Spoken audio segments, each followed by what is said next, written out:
Financial freedom.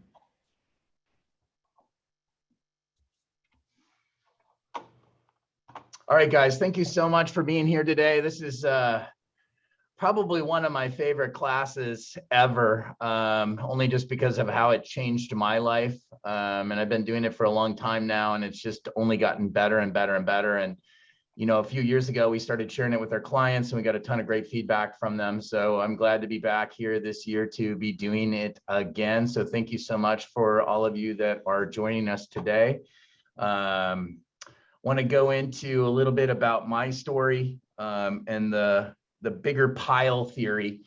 Kind of what coaching is all about is the bigger pile theory. I started coaching in 2013. And the bottom line is the bigger pile theory is what you want to learn from someone who has already experienced what you want to accomplish.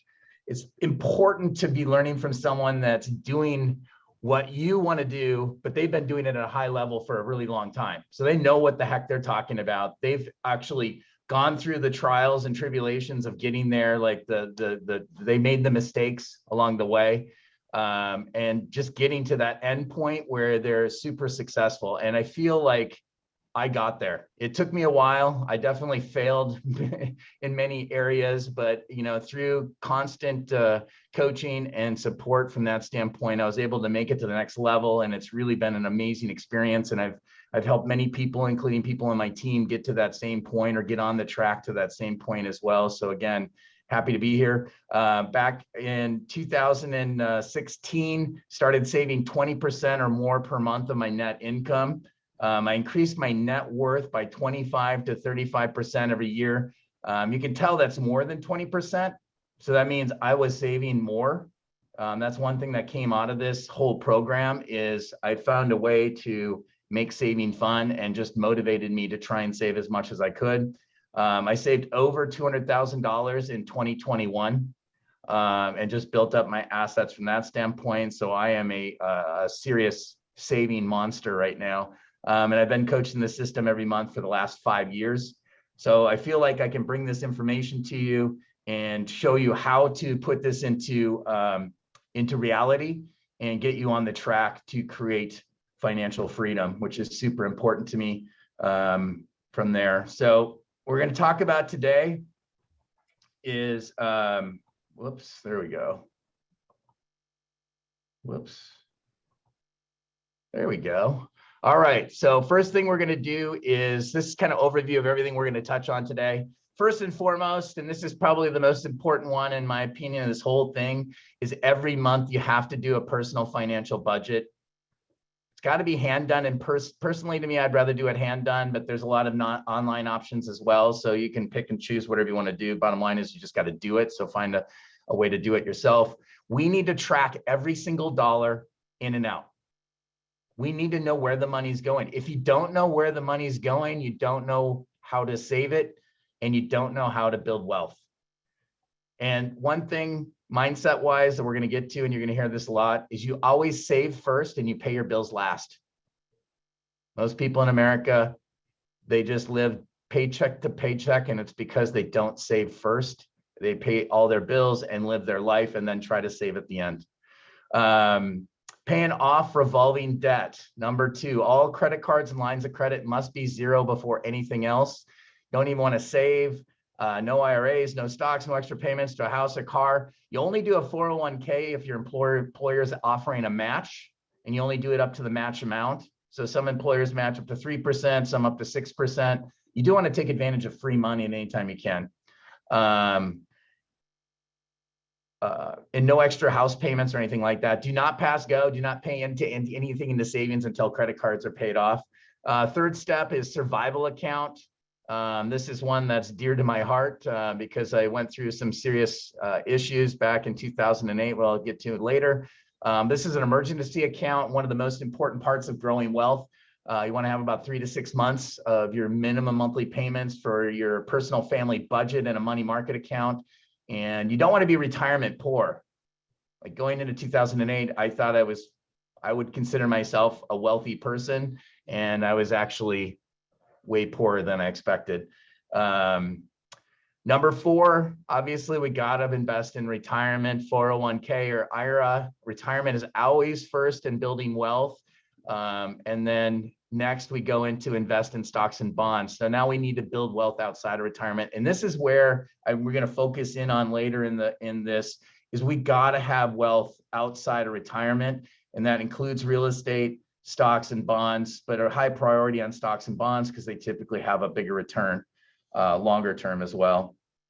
And then lastly, once you've established your retirement, you've established your emergency account, and you've got wealth outside of retirement like stocks and bonds, then and you are over the age of 50, then you can start looking at potentially trying to pay down your house, which is the final part, is just being debt-free completely down the road. Money distribution, giving, we need to make sure that we're putting our money in the right spot. So you can see savings, 20%. That comes off right out of the top. Then giving is a really important thing. I know it seems odd to see that on there. I get that question a lot. Giving's important in the grand scheme. It's the whole karma thing. When you take the time to make things better for others, better things happen to you. I've always been a big believer in this. And, if you feel fortunate in your financial situation, even if maybe you're struggling a little bit, but still you've got a good job, you got a house, and things are, moving in the right direction, giving makes the world a better place. So I found from past clients, coaching students, and even some of my employees told me that giving motivates them to save even more so that they can continue giving. So it's a super powerful tool. 30% to living expenses, and then 40% to taxes. Taxes are allotted automatically if you're W-2. So the taxes category is a lot for self-employed. We're in the mortgage business, so I work with a lot of realtors, and I find them not saving for their taxes on a consistent basis. So it's a super important thing to be budgeting for every month down the road. Okay, money distribution. Here it goes. You must save first and pay bills last, and set aside 20% of your income to save every month. You're all here to make improvements to your financial life, and you wouldn't be here unless you thought you needed some help. So I'm going to give you this secret here. This is the most important secret. If it's one takeaway that you get from this class, is save first, pay your bills last, and set aside 20% of your income right into savings first thing. Super important, you guys. Everyone pays their bills and lives their life, and at the end of the month, they're like, I wish I had some money to save. The mindset flip is, I'm going to save some money today, then I'm going to pay my bills, my mortgage and all my bills, and then I'm going to live my life. And now if I run out of money, I got to figure out how to live my life a little more strictly. So that mindset change, you guys, will change everything you do in your financial situation. I promise you, it was the toughest thing for me. It didn't make any sense in my world. But when I started saving that way and I saw the savings start to build up so quickly, it was amazing. And yes, to answer everyone's question that might be on your mind, is I did dip into my savings initially. Sometimes you have to go back to it to kind of get your budget figured out. But when you start dipping into your savings, it becomes a negative. You don't want to do it, and motivates you to figure out your budget and then go in the right direction to head forward and continue saving, and then growing that savings amount from 20 to 25 to 30 to 35. There was months where I was saving 60% of my net income. Now, keep in mind, I make good income. So those of you that are on the call that think, okay, Jeff is successful and he makes a lot of money, it doesn't matter. You got to start somewhere. You can start anywhere. You can be making, $10 an hour, and using this theory of starting to get your budget in order. It's all a process. And if you do the process consistently on a day by day basis, you're going to become successful. You're going to build wealth, and you're going to get to that financial situation where you have financial freedom. Okay, guys, this is the deal. For personal family budget, most people in America do not track their finances, and that's why there are so many people in massive debt. This form will change your life, and the personal family budget is one of those things that I wouldn't even think about going through and analyzing every little line. Why would I do that? But the scary thing is you spend money and you don't know where it's going, and it's off the top of your mind and you don't think about it. When you start actually tracking where the money goes, guess what? You start finding areas where you don't want to be spending money that you are spending money. I mean, how many people on this call, raise of hands, has like a Netflix and like 20 other different video accounts that they forget or don't use? Or, I mean, think about that. When I started analyzing that part of it alone, there's like hundreds of dollars a month going out in Hulu and HBO Max. And I didn't even know I had half of these accounts, nor did I have access to them. It was crazy, you guys. So you got to look at how you track your finances to find out where you're spending money, so that you can find where areas in your budget where you can change to start saving more. Completing a personal family budget monthly will show you where you're spending your money, how much you're saving, and the foundation to start building wealth. Start thinking about your personal finances as a business. If a business doesn't plan ahead and budget, what happens? It's a run into financial problems and they go bankrupt. I mean, this is as simple as that. Run your life like you're running a business, just like a business has to track their finances. You got to track yours. I use this Excel spreadsheet. It's not very big, but it's on this phone. It's just a very simple sheet. We're going to share that with you at the end of the class via email, so you have a copy of it. When you plug in the different numbers, it tallies everything for you. I've used this form for 5 years. It's super simple. I love it. I just got used to it. You can change it and customize it to whatever you guys want to use. But it's a great form that will change your life. There's no doubt about it. Fill the budget out every month, see where you're spending, how much you're saving, and then begin building wealth. So if the manual system seems cumbersome, like if you're using an Excel spreadsheet, I've had clients that have used different online tools as well. You Need a Budget is probably one that I've got the most experience with. One of my employees has used it for several years. I actually asked her for some notes to kind of share with you guys about her experience with it and how long she's been doing it and how it's changed her life financially. So You Need a Budget is like an electric envelope system where you decide how much goes into each envelope or category. And it actually syncs to different phones. So if spouse one goes to the grocery store, spends some money, and then updates the app, and then spouse two goes to the grocery store later that day, they know how much less money they have. They know what the budget is. So really cool app that way. She did say there was a learning curve, but they have a lot of videos and resources. It took her a couple of years from starting to use the app to living 1 month ahead. But it's all about the process, getting into the sync of finding where you're spending your money, finding out how to hone that craft in to get those numbers dialed in, start saving money, get on a system, and then really start to blow it up. And now that they've got to this point where they have gotten ahead a month, now things are opening up. There's more money to save. They have extra money to actually do things that they want to do even after saving. They're giving more money as well. So a lot of positives have come out of this.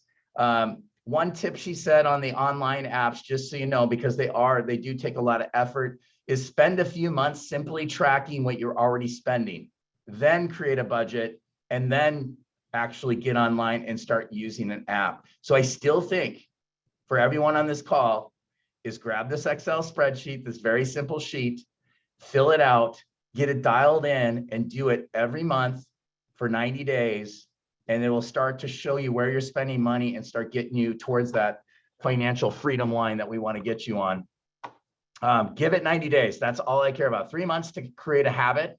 And as you start to see it, the joy and the power of it will come from it. I just get super motivated when I think about the budget. It's super exciting to me because I want to save money and I love seeing my money build. And the budget is that tool that you're like, okay, what can I tweak over here to make this go up? That's the bottom line. It's that simple. That's what I'm talking about, is nobody does this, yet it's a super simple tool to help this part, the growth in your wealth, start to grow. So next step. So step one, personal family budget. You got to know where your money's going. Second step is we got to get rid of our revolving debt. So to give you an idea of revolving debt, after 2008, I wasn't tracking my funds at all. 2008, if none of you on the call know what happened there, that was the real estate bust where the housing market collapsed. I was doing really well. I thought I was making a lot of money, and I thought I was saving a lot of money. Then 2008 hit. My income got cut by 2/3. I kept living the same life that I was living at that time without the 2/3 of income. And I went into about $250,000 in debt in about a year and a half. Yeah, it sucked. So I know all about credit card debt. I was scared out of my mind.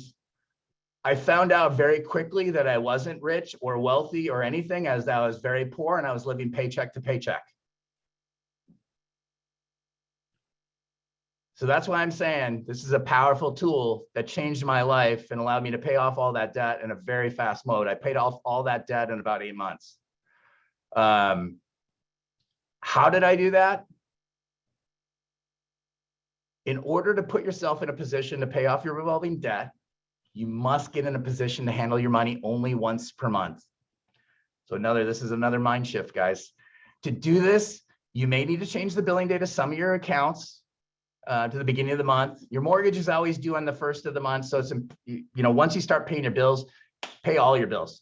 And credit cards will allow you to change the cycle date in some cases to get it paid closer to the first of the month.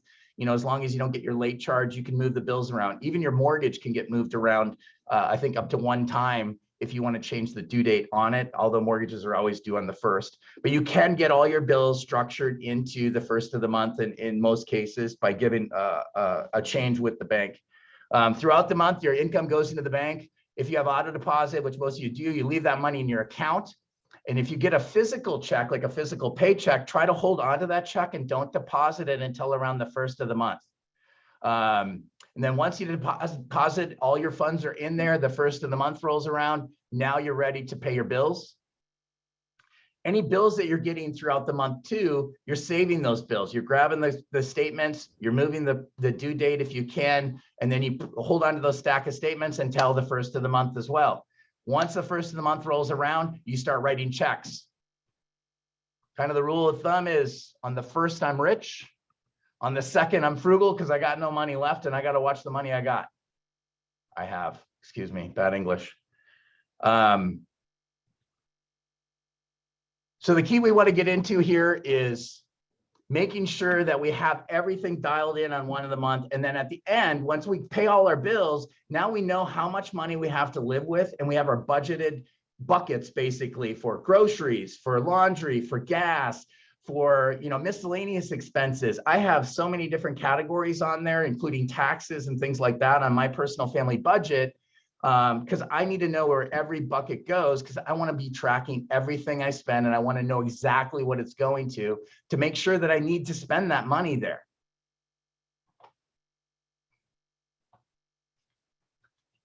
Okay. So now that we're getting ready to pay off our bills, you have two options to pay off credit cards. So you're either paying off your credit cards, you're making minimum payments and you can't pay them off monthly, or you're paying them off monthly. So we either use the envelope system or we use a credit card system to get to that point. Now, the envelope system is something that we use when you're not paying your balances off monthly. And that's where a lot of people are, is you're just paying the minimum monthly payments, or you're trying to make extra payments, but you can just never make that headway to get those credit cards paid off. So I'm going to go into the envelope system first. Once you've budgeted for the month and all your bills are paid, you'll allocate cash to the other categories that you spend money in throughout the month into envelopes. It's old school, guys. You go back to cash. Now, cash is obviously way more difficult to use these days. Everything's credit cards. So I always used a debit card attached to my savings account. Now, a debit card attached to your savings account is key. It's not your checking account, it's your savings account, because when you allot money for the month to be spent, you allot it to the savings account. You put that money in savings, attached to your debit card, or you can do cash in envelopes, either one. I've definitely had that Carice, who's on my team, that was giving us those notes earlier from her online. She was originally using an envelope system and actually pulling out cash out of the bank, put them in different envelopes, groceries, dry cleaning, gas. And once that money's gone, you're done. You either need to pull money from another category to use, or you can pull it out of your miscellaneous, or the goal is you're done. You don't go shopping anymore. You don't go grocery shopping if all the money from the groceries is gone. Some of you may say, I don't have any money left over. You know, that's always a concern that people come up with, is like, if I do it this way, I'm not going to have any money to pay off any debt. The goal is to use the budget to find areas of expenses where you can cut costs so that you can have more money left over.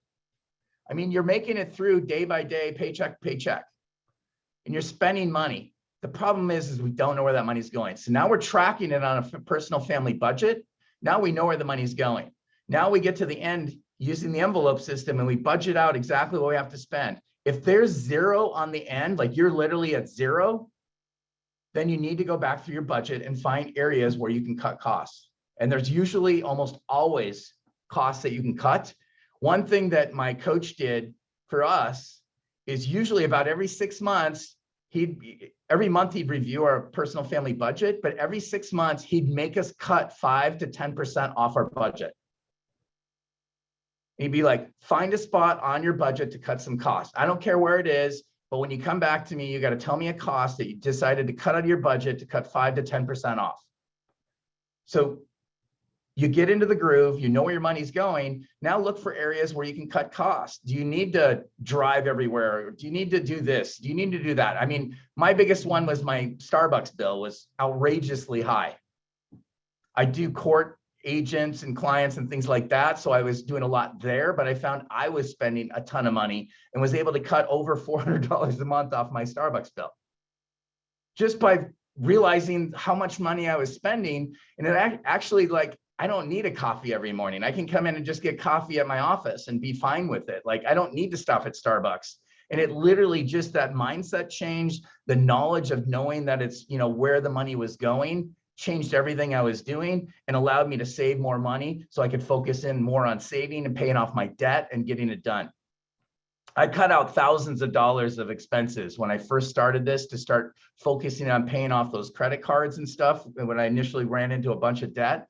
And I was able to focus tens of thousands of dollars that I didn't even know I had towards paying those credit cards off, only because of actually breaking it down in the budget. Small wins lead to greater ones. So you want to start paying off your debt. So at the end of your budget, you're going to have a little bit of money. If it's 50 bucks, 100 bucks, whatever that is, you want to apply all that money to the smallest debt first, the smallest credit card first, get that one paid off, then move on to the next one, get that one paid off, then move on to the next one. Now you're always going to have setbacks. The car breaks down, something like that. Bottom line is you just got to stay the course and continue tracking your expenses. Yes, we're all going to have setbacks. Things are going to happen. You're going to get laid off. You know, there's going to be a financial, you know, thing with your house. You're going to have to replace the roof, things like that. We're going to get to planning for that stuff. But in the meantime, we got to have a plan just to get through to the next step, right? We can't just jump from here to, I'm going to save thousands of dollars. We got to get rid of the debt and get a budget going so we're dialed in, and then we can really take it to the next level. All right, getting all excited. So now if we've paid off all our credit cards and we're ready to move to the next phase, that's the credit card system. Credit cards are really important because this is where I find a lot of Americans fall into a lot of problems, a ton of debt. You know, a lot of clients we're pulling credit on, and they're going to have anywhere between 5 and 10 and 15 credit cards. Like a Nordstrom card, a Macy's card, a Gap card, you know, 3 different credit cards, Air Mile cards, and everything else. You want max 2 credit cards, 1 card for personal, 1 card for business. That's it. There's no reason to have more cards. There's no argument to open a Gap card for 30% off. And there's no reason to have Air Miles cards. You want to find a card that has no annual fee and offers cash back in lieu of Air Miles. And the reason for that is Air Miles are actually, I think, some of the worst benefits of a card. Yes, you get free tickets, but if you actually document how many miles it takes to buy a ticket, if you got a cash back card, you'd actually come out way ahead. Like, it's about a 30% to 40% gain. So when I switch to cash cards, now I just get cash. I actually take the cash, the rewards, and I pay down my balance on my credit card every month and get that benefit. but that's to the tune of $500 to $100 to $700 in cash back. Well, I could buy airline tickets with that, right? And I could buy airline tickets that go when I want them to go. And then I also get discounts at discounted times. So airline cards are a joke. They have a monthly annual fee. And then if you're carrying a balance on them, they typically have a higher rate on them, between 14 and 18%. Department store cards, they offer you discounts because they want you to use their card and then pay interest on it. A lot of times those department store cards, like a Gap card or something like that, is going to have a 20 to 25% interest rate on it. And their goal is to get you to charge on your cards. The problem is when you have multiple cards, it makes it harder to concentrate your funds in one area. You get spread out, and then you end up having to take on balances because you have your cash spread out. Having your cash in one area, focused in on one credit card, is going to allow you to continue to keep paying that off as often as possible. Now, we're always going to have hiccups, like I mentioned before. So if you have a huge car breakdown or something like that, and you need to put a large chunk on your credit card and you can't pay it off that next month, guess what? We go back to the envelope system. We track back and we jump back into the envelope system where we want to use on a monthly basis to get that credit card paid off as fast as we possibly can. And I've actually defaulted back and forth between this multiple times in my own life as well. So it's not a big deal. Don't take it as a setback. Take it as a positive that you got a plan. Like, oh crap, I got a big balance on this credit card. I need to pay this off as fast as I can. I'm going to default back to the envelope system, budget out for a month or two to get my credit card paid back off so I can get back on track. If you don't have a plan, you're just going to be all over the place. We need to have a plan. We need to stick to the plan. And if you stick to this plan, you guys, it's going to blow up into creating financial security for you and your family. All right. We don't want you to have a ton of credit cards because a ton of credit cards almost always means you have a ton of debt. Like, again, I work in the credit industry. I see people's financial backgrounds, and it's typical that, the people with good credit scores have lower debt, and they usually only have 1 or 2 credit cards. The ones that have 5, 6, 7, 8 credit cards typically have lower credit scores and a lot more debt. It's a total profile, you guys. I see it all the time, every day. Suraj, you got your hand up. Do you have a question? No, that was earlier, sorry. Oh, okay, no problem. Does anyone have a question right now that they want to throw out there?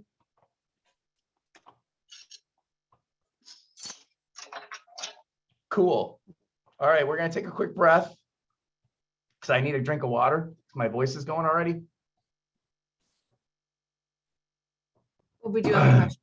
What I want to do here, guys, we're gonna resync here, and now we're going to go into the next phase. So again, what we've been talking about is personal family budget. We have to know where the money goes.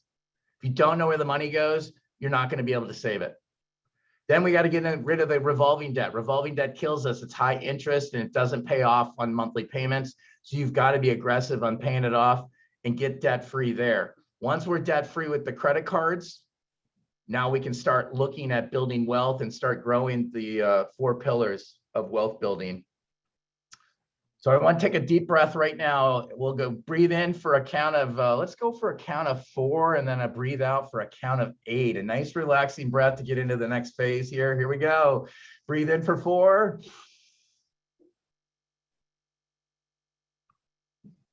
And out for 8.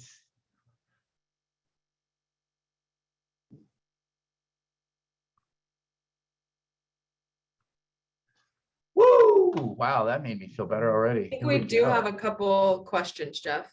Oh, shoot. Critical Virgo, baby. What's your question? My real name is Namaste Robbins. Awesome. Thank you. I do have a question. Let's see. So let's just say if you want to buy a manufacturer home or a mobile home, is it going to be part of this financial system or the envelope system? Yeah, I mean, you're buying it to live in it. It's just a question I have, that's all. Yeah, I mean, it would be a part of that. It wouldn't be on the envelope system unless it was like, that's real estate. So that's part of the 4 pillars of building wealth. So that's kind of separate, like housing and real estate and rental properties and things like that aren't part of getting out of debt. They're part of building wealth. So you would use that, you know, as part of your monthly budget, and that's part of your spending and stuff, but that's also an asset that's growing in value as well. So that's going to be on the next phase of this that we're going into, which is the 4 pillars of building wealth. And you see real estate on there. So like, this is all good stuff, like debt and expenses. That's not fun, but we need to know what they are. And we need to get rid of debt as much as we can, bad debt, which is revolving debt. And now we need to focus as much cash as we can to building wealth, which is the 4 pillars. There's a good reason that there's 4 pillars of wealth. Is it's like think of it as a table, 4 legs of a table, right?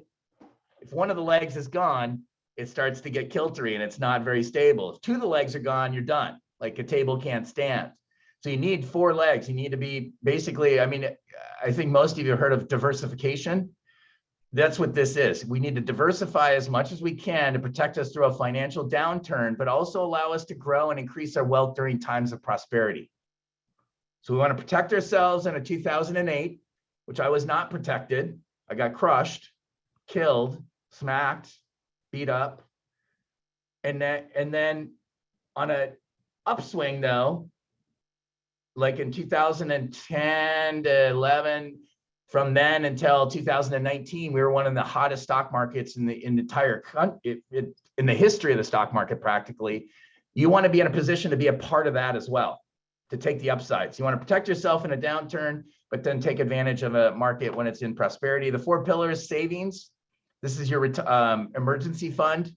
Then you want to go into, make sure you got your retirement going, and then real estate and stocks and bonds. Stocks and bonds being one of the more important parts of this that a lot of people are lacking in. So let's jump into the 4 pillars. Savings. This is the most important leg of the table. Remember, I was telling you my story. I thought I was rich, wealthy person, making good money, having all this money in retirement. And then 2008 happened and exploded in my face. I had no money in savings. I had nowhere to go.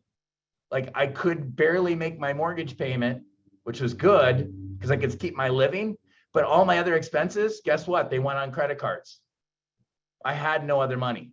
That's how bad it was. Like, I was on the verge of, if the market wouldn't have turned around as soon as it did, which it did in 2009, luckily, like that year was brutal. In 2009, the market started picking up. If it did not pick up, I would probably be in a different place right now, financially. I mean, I was close to being ruined. And I don't say that lightly. It's a very hard thing for me to talk about. I hate talking about it because it was such a bad time in my life. But I was able to come out of it, luckily. And I'm so thankful that I was able to find this system that changed my life completely and just turned everything around. So bottom line is, first savings goal is emergency fund. You want to have about 3 to 6 months of monthly expenses in your account. You want to keep it in a separate account. So I use a Capital One online account for my reserve account. And it's not attached to my Bank of America account at all, which is my main checking is with Bank of America, checking and savings. So I have a separate account, out of sight, out of mind. I do not want to see that balance when I check my balance on my debit card or in my regular account when I get my statements. I just want that account to be separate. I have online statements, so I don't get those statements in the mail. I don't want to see anything with that account. I just want that to be sitting there, knowing that if I ever run into an issue, I've got money sitting there that will literally allow me to live without stressing out, without having to work for as many months as I have stored in there. So after 2008, that hit me so hard. I literally have 2 years of money sitting in my emergency account right now. I could literally quit my job today. My wife could quit her job and I could live for the next 2 years without doing anything. Now I'd only be paying minimum payments on my credit cards and stuff, which I don't like. But that's a powerful place to be. That's called financial freedom. And you guys can all get there. It may take longer in some cases or shorter, depending on how you do it. But once you get to that point where you have that financial freedom, that point where losing your job or these other little things don't matter as much, again, it's the piece of thinking that way, and it focuses and motivates you to get to the next level of financial freedom. That's what it did for me. It just empowered me. And the best thing about this savings account, which I love, is I love putting money in there, and I actually contribute my 20% plus into that account. And then I do monitor that account now that I know how, where it's at, as far as I got my 24 months in there. But as the account builds up over the 24 months, then I start sweeping money out of that account and I push it into stocks and bonds to get more aggressive return. So that's the way I personally do it right now. On the four pillars is I'm also looking to invest in stocks and bonds and real estate and other things as well. But it all starts with this savings account. And you can see down there, actually, I didn't realize that was on there, but as this account grows, you move money from this account into stocks and bonds. But this account is super important. So you want 3 to 6 months of your monthly expenses. So on your personal monthly budget, when you see the Excel spreadsheet, it'll add up all of your minimum monthly payments and all your credit cards, car loans, your minimum monthly for your heating bill, your electric bill, your gas bill, your everything. And it'll come down to a number called your survival number. That survival number is what it takes you to live for 1 month on money. When you get your survival number, whatever that number is, maybe it's 6,000, maybe it's 10,000, maybe it's $15,000 a month, then you want to start filling this savings account up with that much money, at least 3 to 6 months. If you're commission only, like you're a real estate agent or you have your own business, I usually recommend at least 12 months. I went to 24 months just because I'm a scaredy cat, and that freaked me out back in 2008, and I'm never letting that happen to myself again, period. I don't care if I'm not getting much of a return on it. I'm just going to be safe on that. Okay, retirement. Now, once we have our bases covered on the security account, like the survival account, the emergency account, we want to make sure that we are contributing to retirement. Retirement's super important no matter what. We have to have retirement funds. There's no doubt about it. And there's a lot of great tools out there right now for retirement, like the 401k is a great investing tool. There's the Roth IRAs, which we don't necessarily like, but I'll get into that in a second. And there's regular IRAs. If you're a self-employed person, you can look into a SEP IRA or also an I-401k, which are some great tools as well. Typically on retirement, and we talked about this earlier in the class, that if your employer matches, you definitely want to take advantage of that right out of the gate. As soon as you can sign up for your 401k and the employer is matching up to a certain percentage, you want to have a minimum contribution of at least that every month to your 401k, because you're basically giving up free money if you're not taking the employer match. So that's the minimal you want to do. Now, this year, they upped it to $20,500 in 2022 that you can put into your retirement account. You do want to try and hit that balance as much as you can, but I would limit that based on your income so that you still are having some money left over that you can start to trickle money into regular stocks and bonds as well. So this might be initially a number that you play with, maybe you go a little higher, see if you still have money left over to move to stocks and bonds as well. And if you do, great, then you can leave it there and continue to maximize your 401k. But if you don't, you might want to lower it a little bit just so you have some money going in there as well as some money going into stocks and bonds. Here's the thing with a 401k and any kind of retirement, even when the market returns zero, you're making 15 to 20% return because that money's growing and going into their tax-free. So again, if you take your income out, let's say your tax base is 20% and you get paid, I'm going to use round numbers, but let's say $5,000 a month, 20% of that is $1,000 goes straight to taxes. Well, if you contribute some of that money straight into a 401k, you don't pay any taxes on that money. So you just saved that percentage. That's 20% savings right there, right out of the gate. So that's a huge advantage of just putting the money in there because you're immediately getting a return on your money because you're not paying taxes on it up front. And a lot of times when you take out money later from a 401k after you retire, you're older, your income bracket is even lower. So even when you're taking the money back out, you're still saving money because you're paying a lower tax bracket even then.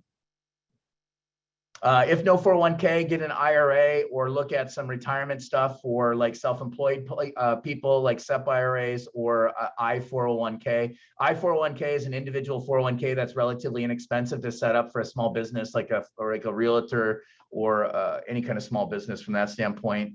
Roth IRAs are okay in some cases. You'll have to look up what the advantage is for you specifically.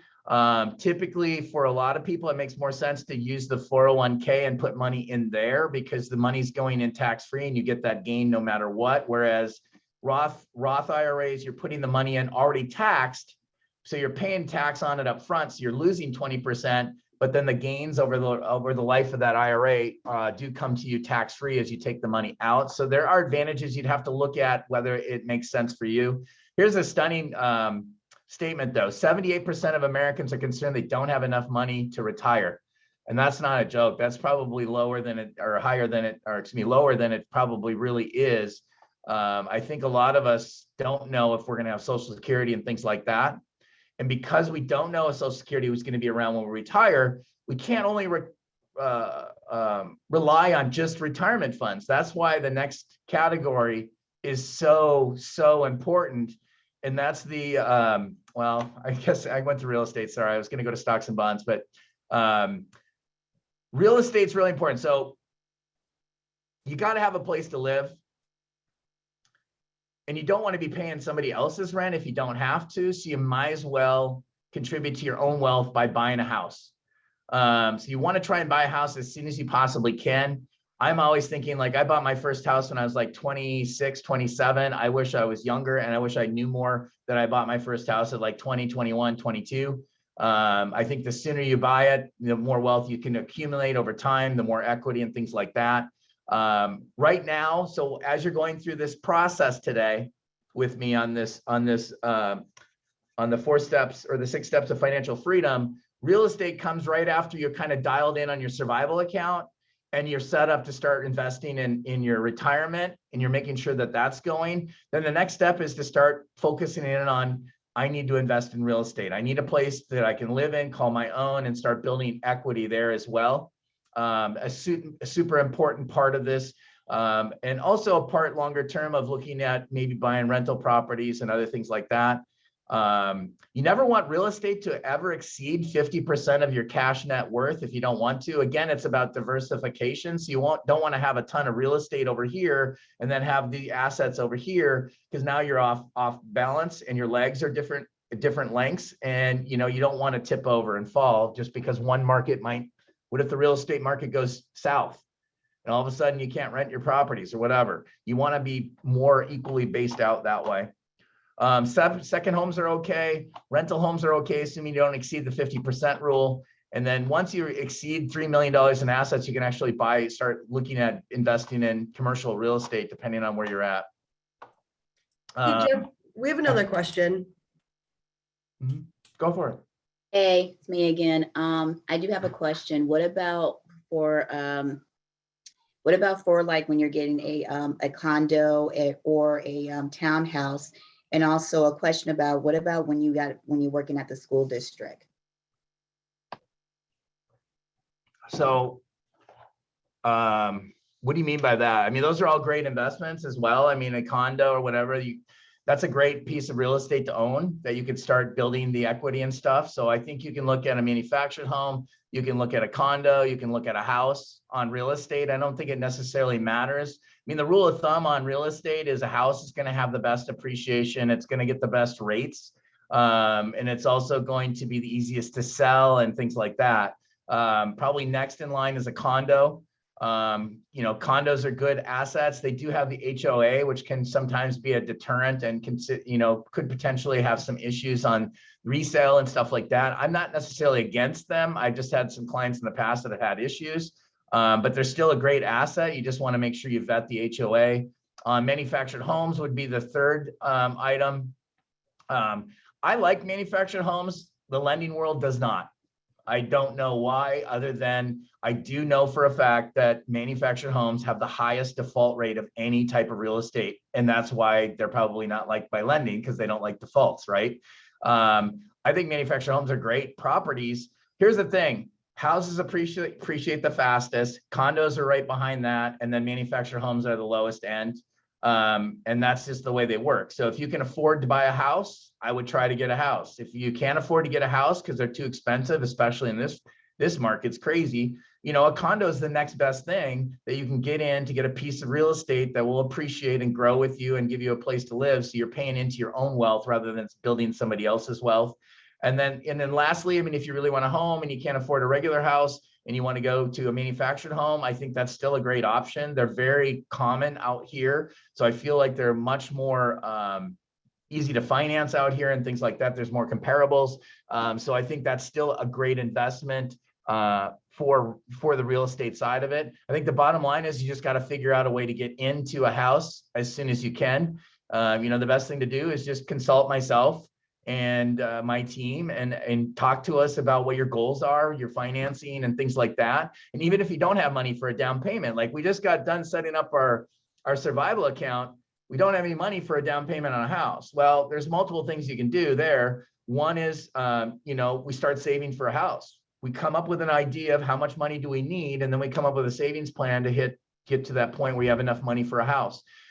Two, you might have money built up in a 401k. I feel like a 401k is a great tool to take a loan against to buy a house. And the reason I say that is a house is like a 401k, but it's better because you don't pay taxes on the proceeds up to $250,000 individual, $500,000 joint. So if you take money out of a 401k as a loan, you're paying yourself interest. Then you take that money and buy a piece of real estate that grows in value. And then say 10 years from now, you sell it and you make $100,000. That money comes back to you tax-free because there's a tax break for homeowners when they sell their house, and it's cumulative. So you can sell multiple houses up to a cumulative number of 250 for an individual and 500 for a joint. Now, I'm not a CPA nor an accountant, so I'm saying what I've heard from them say that most people qualify for. Your situation may be different, so I'm going to say you need to consult a CPA to be confirmed that that's true. But I just confirmed that with my accountant for a client of mine that those numbers still are in effect and that you can take taxes. The one caveat is you have to live in the house for 2 out of the last 5 years. So again, real estate's an amazing asset. You want to have real estate in your portfolio. You need a place to live. You might as well be contributing to your own wealth rather than somebody else's. Okay, so this is the one that we really run into issues. It's stocks and bonds. And most Americans have no money invested outside of retirement accounts or savings. And the problem is stocks and bonds historically have crushed it over any other pillar in investing. The current average annual return from 1923, which is the year of the S&P's inception, through 2020 is an average of 12.16%. That's an average over 97 years. That's a pretty astounding number, guys, when you think about it. The housing market in that same arena up through 2016 was only about 3.26%. So about a fourth of what stocks and bonds returned. So again, when you look at this, what you want to look at is, where do I want my money? Do I want my money sitting in a savings account? Well, I need an emergency account, but I don't want any more sitting in there other than what I need for emergencies. I need to own a house, but I don't necessarily want all my money sitting in there. So where do you got to have your money in there? You don't want it in 401k because what's a 401k do you? That helps you when you're 70. So we don't want money sitting in there when it doesn't help us until we're 70. We need money sitting in stocks and bonds to get us a killer return, but it's also money that we can use, like to help us retire early, to help us do other things that we want to do in our lives that make us financially free. Like a lot of times, what you want to do ideally with stocks and bonds is become your own bank. When you want to buy a car, you pull money out of your stocks and bonds. You buy a car, then you contribute money back into your stocks and bonds. A car payment, you're the bank. You've now become your own bank. That's again called financial freedom. A huge task there. Now, some of the platforms. So the biggest issue with stocks and bonds is everyone, so the most common question is like, how do I invest? I don't know anything about it. I don't even know how to buy a stock or whatever. I mean, here's the thing. It's not that difficult. I wrote a couple of apps in here. Robinhood's probably one of the most popular that I've seen. It gets good reviews. Public is another good app, and Ameritrade are all apps you can get on your phone that you can start investing. Robinhood is one that I use personally. I love it. It's easy to use. There's no fees on it. I assume they increase the price of the stock a little bit to make up for the cost, but In my mind, there's no fees, and I don't really care about that much. I just want to be able to invest really easily. So when I get money that comes into my savings account, my emergency account, and I'm over my what I want for my reserves, I start moving money into my Robinhood account. When it comes into my Robinhood account, I just have it set up to automatically invest in ETFs, which are or mutual funds. I use ETFs. So an ETF is a exchange traded fund. And basically all it does is mirror the S&P 500 or whatever index that you want to follow. It could mirror the, who knows, the Dow Industrials or S&P 500 or whatever you want to do. They're very cheap, inexpensive, because all they're doing is mirroring an index that's already set up. So there's very low costs in it. And then your return mirrors what the S&P does. So I mean, the S&P we just saw returns about 12% annually. You just dump your money in there and you forget about it. You don't have to think about it. You're invested. You're mirroring the S&P 500. Over time, you're going to get a great return. Maybe not the highest return. You're not being super aggressive, but you're invested in a high quality index that's not going anywhere. So now you've got your money working at a much higher level, getting a bigger return and allowing you to start to really create wealth. You can also do some mutual funds or something like that. Again, I look for mutual funds that are super low cost, but have a good return and not a ton of risk, depending on what I'm looking to do. And then some people get super aggressive and they want to invest in their own stocks. If you find a stock you really like, the rule of thumb is if you like the company and you buy their products and you think it's a great company, it's probably a good stock to buy. Like I own some Nike, I own some Disney and places like that. My kids have all kinds of Nike shoes and they love to go to Disneyland. Like it makes sense. I love to go to Disneyland, Where am I going after this class? I'm going to Disneyland.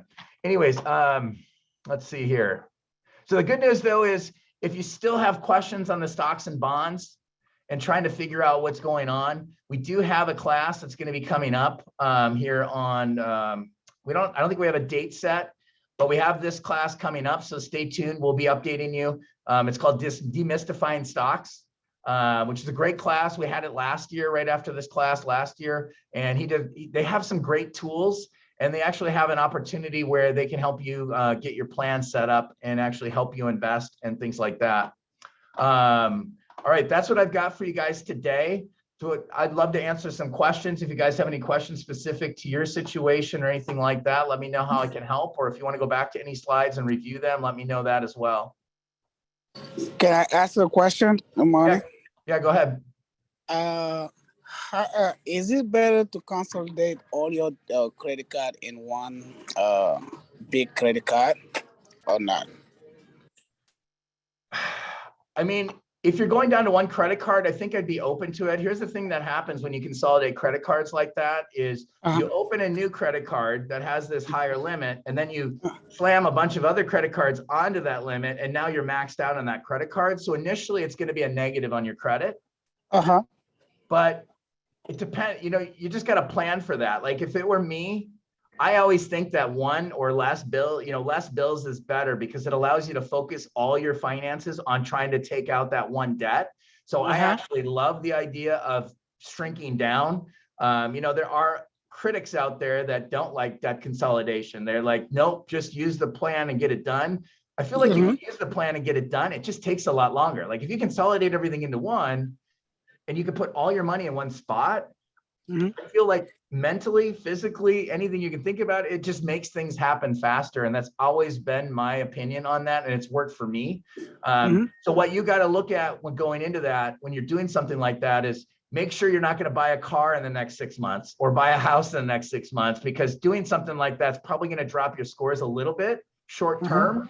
But as those other cards get paid off, the scores will come up a little bit. And then as you pay down the balance of the new credit card with the higher balance, then your scores will really recover. And I think overall, longer term, you're going to have better credit and be in a better situation because it's going to allow you to accelerate. In my opinion, it's going to allow you to accelerate paying that one card off a lot faster than spreading it amongst multiple areas. Just make sure the card you're getting is a card that is going to have a better interest rate if you're carrying a balance. And also doesn't charge an annual fee.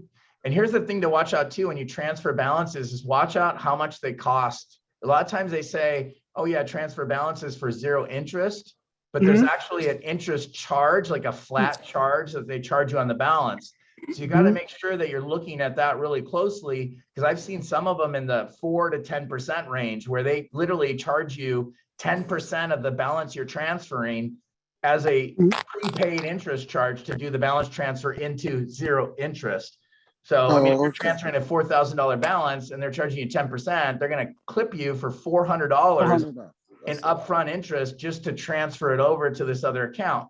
Now, if you're paying 15 to 20% on that other card and you're carrying a balance and it's going to take you a while to pay it off, that transfer charge is probably worth it, because now you're going to drop it into a 0% interest card that's going to sit there and not earn any interest.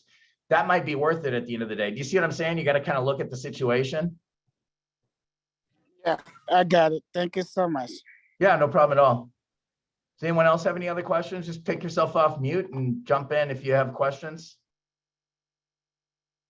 I will reiterate, we're going to send you the personal family budget, the one that I use personally. It's a autofill or a fillable Excel spreadsheet.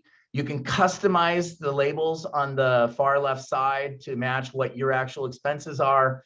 And then we're also going to include a clip to the video that shows you how to fill it out.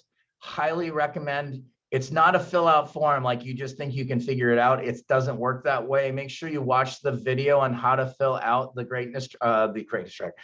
fill out the personal family budget, because there is a specific way you got to fill it out all the way down to the bottom.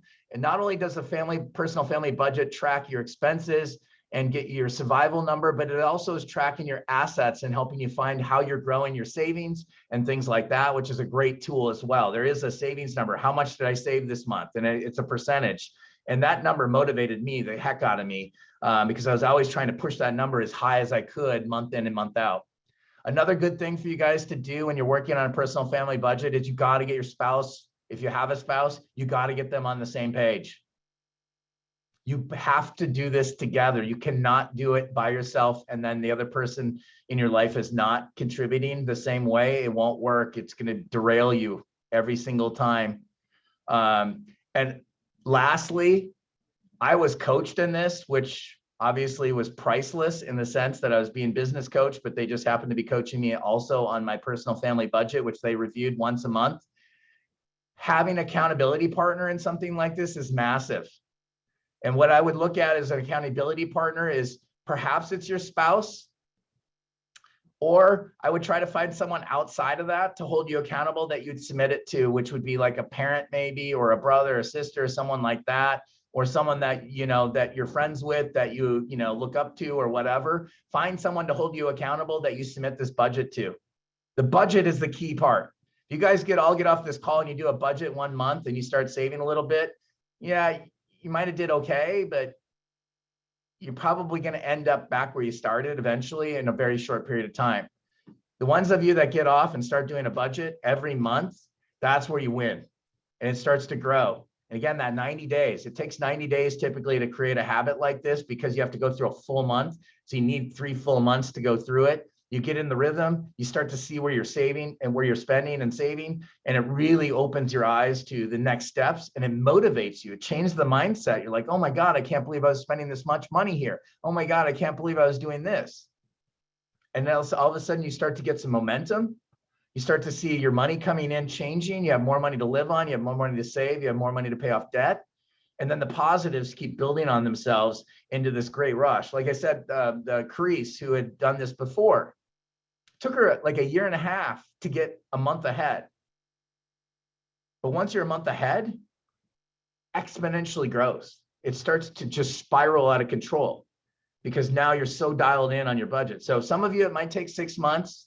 For me, I dialed it in right away. I'm like those guys, you tell me what to do, I'll dial it in and I'll be done. And I had it probably dialed in 60 days, 90 days, maybe at the most.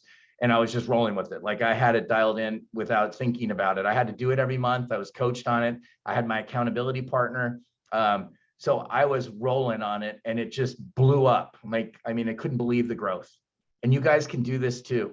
So use every tool you can. Feel free to reach out to me directly if you have questions. Beginning to schedule a short call to chat about any specific items that you guys want to talk about on this. I feel so, I feel so strongly about this. This is why I want to bring this to my clients is, you know, we work with a lot of people and help them buy a house. And there's just starting off on that, you know, going to that next level. And this class helps you get to that next level and beyond. And so this is really important to me. And I hope you guys take away from this that it is a powerful tool that you can use to build wealth and take it to the next level as well. Any final questions before we close this out? Awesome, guys. Well, thank you so much for being here today. I really appreciate you all. Have a fantastic rest of your week. And again, don't hesitate to reach out if you have questions. All right. Thanks so much, you guys. Appreciate you. Thanks, Jeff. Great job. I guess. Thank you. You bet. Thank you.